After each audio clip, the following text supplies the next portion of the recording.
Once you arrive at the meat shop, Zelazny and his unit aren't there. All you find is the dead body of an augmented soldier. On his person you find his pocket secretary, basically a futuristic smartphone.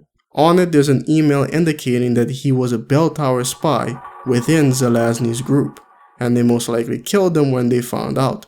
Bell Tower most likely wanted to track their movements and find an opportunity to take them out quietly, to avoid the public finding out. Her presence here is a threat to us, to you. Do not underestimate her, or her loyalty. Would Kreia have agreed to kill a spy?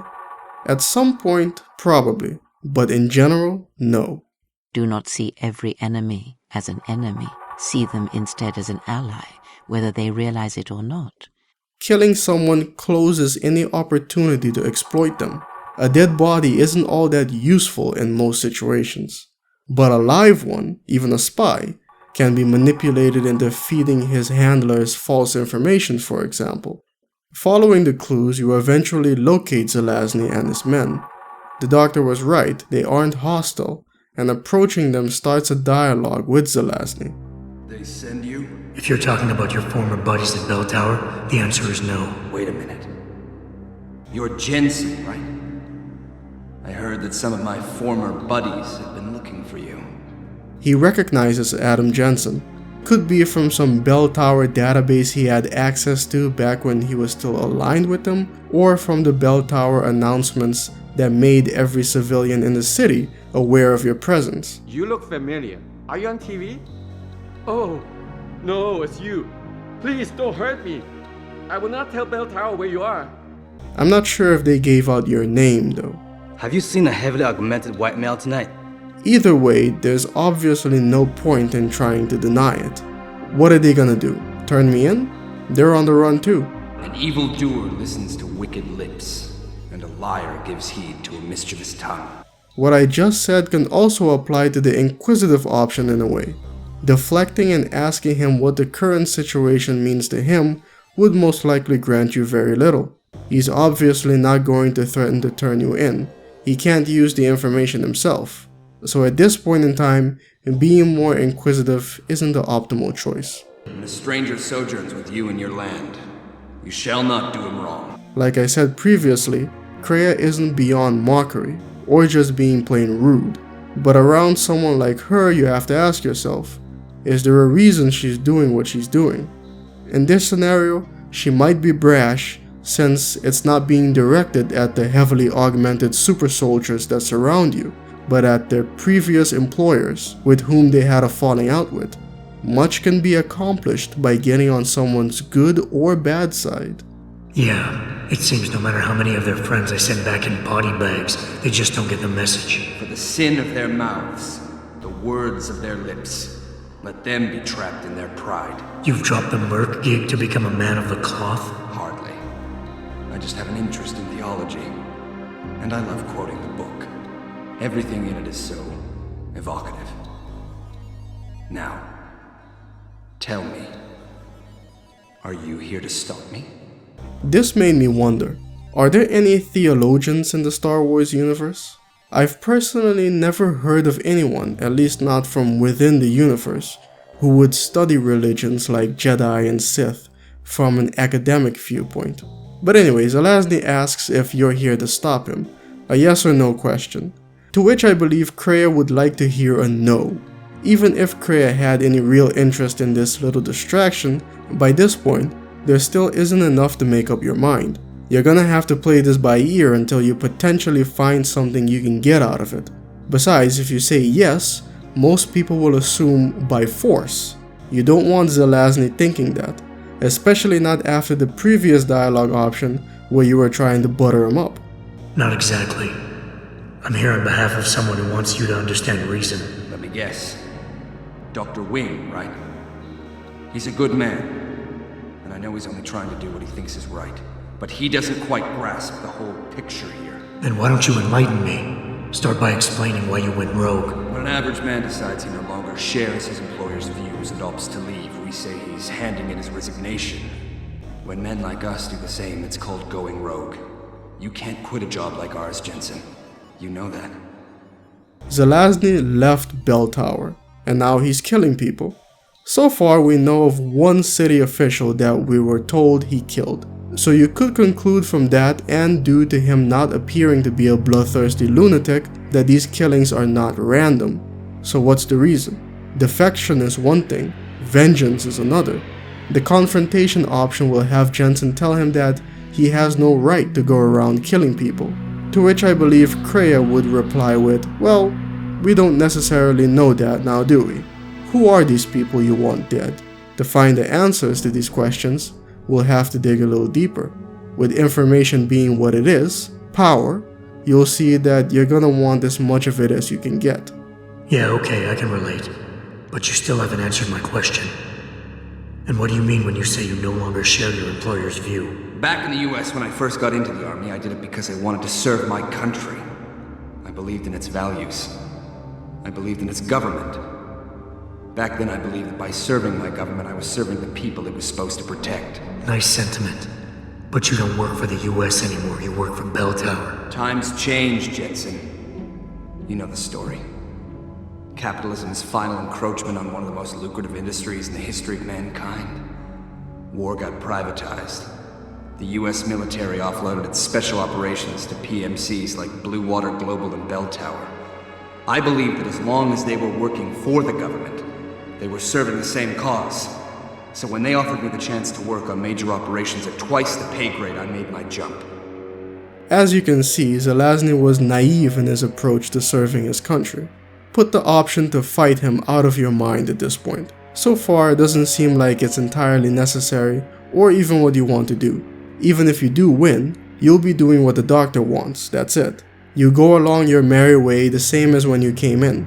This applies to reasoning with him as well, since that's primarily what the doctor sent you there to do. We've already quote-unquote stolen the opportunity for the doctor to grow from this struggle. It is the internal struggles, when fought and won on their own, that yield the strongest rewards. You stole that struggle from them, cheapened it. We might as well use it for all we can get. Aiding them gives you strength by taking on their challenges, but weakens them.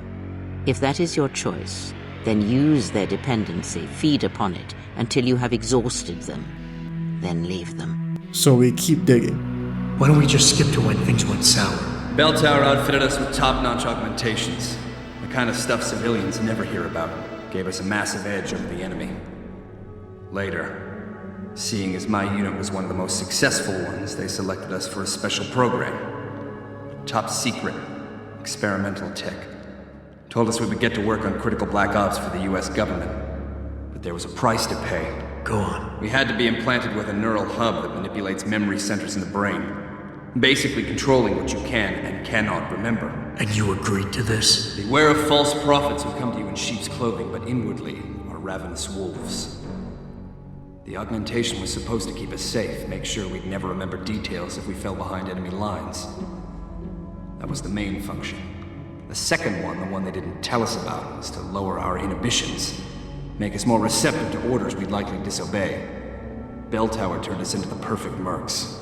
Any being that gives up its will, that allows itself to be used in such a way, deserves such a fate. Needless to say, a story like the one Zelazny just told will not impress Kreia. From there, Jensen can still try to convince Zelazny to turn himself in.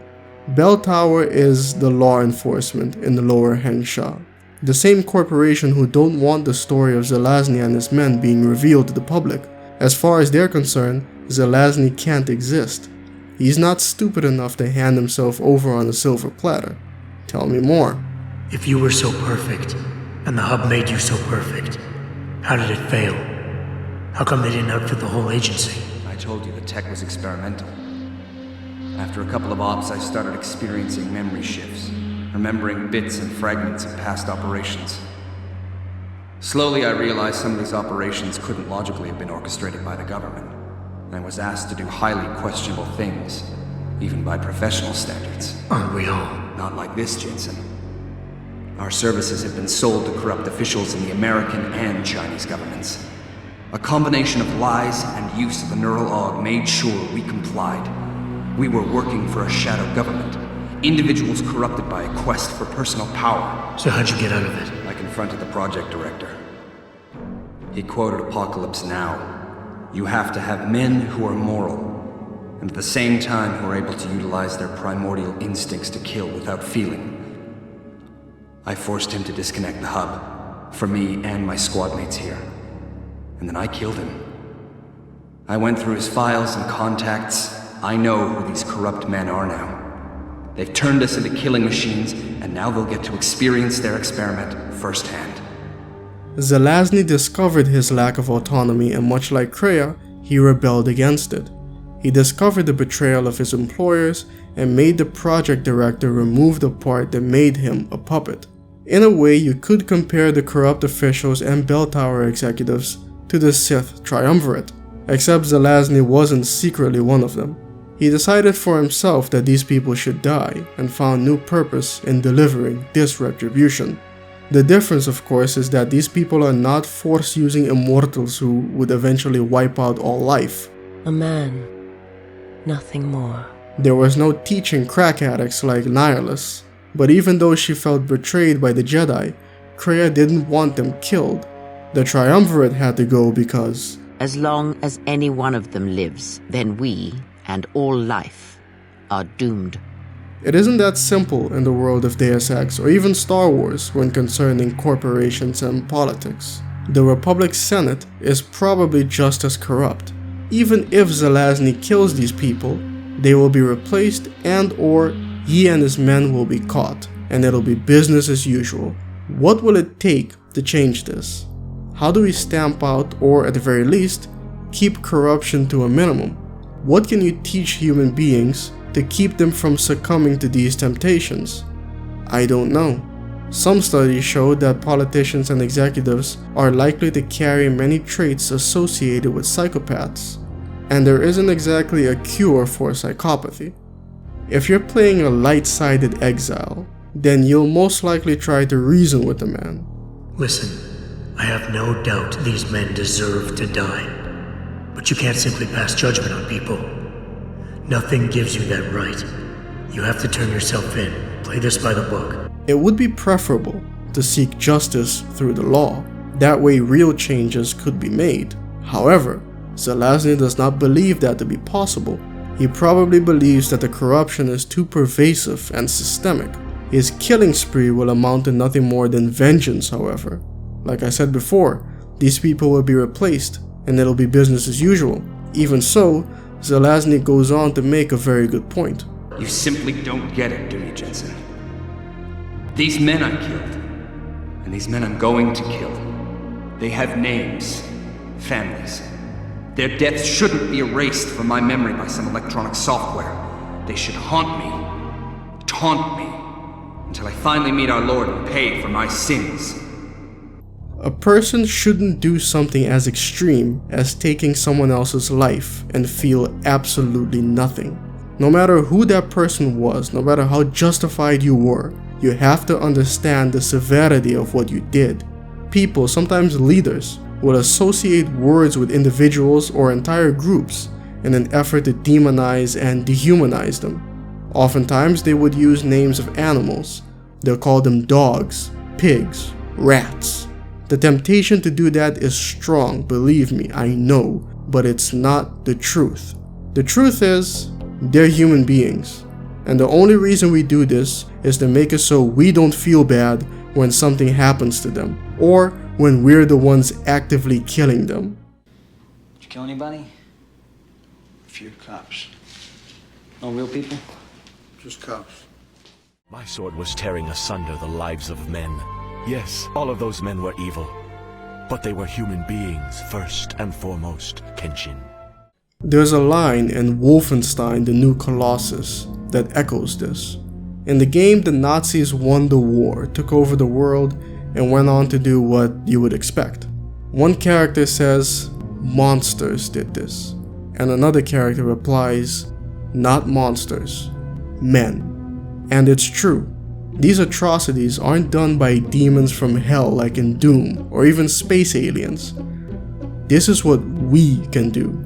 This is what humans are capable of. At this point, we're gonna have to bring up the inevitable comparison between force powers and augmentations. In both cases, you're given powers. In terms of force powers, the force can control you.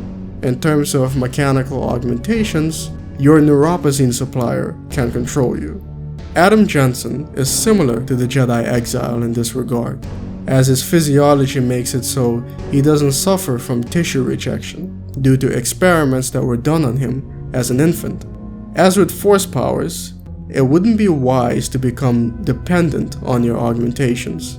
The DLC for the game, The Missing Link, almost makes a point of this by stripping you of all of your powers at the beginning. Don't even think about trying to use use the Casey augmentation on Zelazny. Invade the mind of another? It is not something done carelessly or when there is nothing to be gained. Much like with other Force users or certain individuals, the mind trick won't work. Listen, nobody here is saying you're wrong to think these men deserve to pay. I agree with you, but make them pay in accordance to the law, not by breaking it. It's a cute little toy you have there, Jensen. But don't waste your time. Your Cassie won't work on me. If you're bent on stopping the Zelazny squad, then you're going to have to fight them. After all, the more you spoke to him, the more you probably realize that he's not about to turn himself in. But if you choose to fight, then you're surrounded. You could do this. Then it looks like you leave me no choice. Let's get this over with. Whoever sheds the blood of man, by man shall his blood be shed. Over there!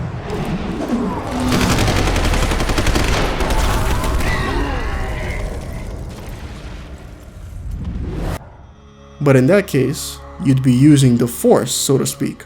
You could do this, however.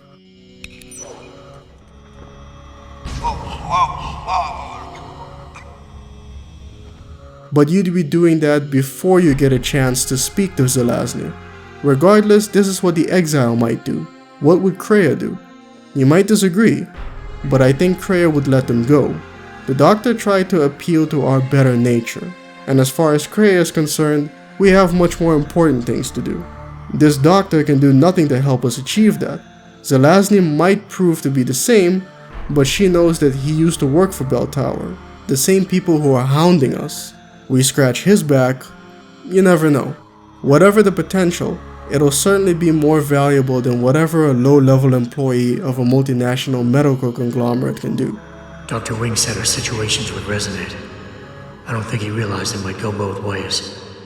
Some men deserve the justice we bring on them. Do what you have to do, Zelazny. I won't get in your way. I appreciate that, Jensen. Hey, Jensen. Zelazny here. Zelazny? How'd you get this frequency? You're no stranger to top-secret augmentations, Jensen. You figure it out. In the meantime, just want to let you know I've contacted some of my old pals at Bell Tower.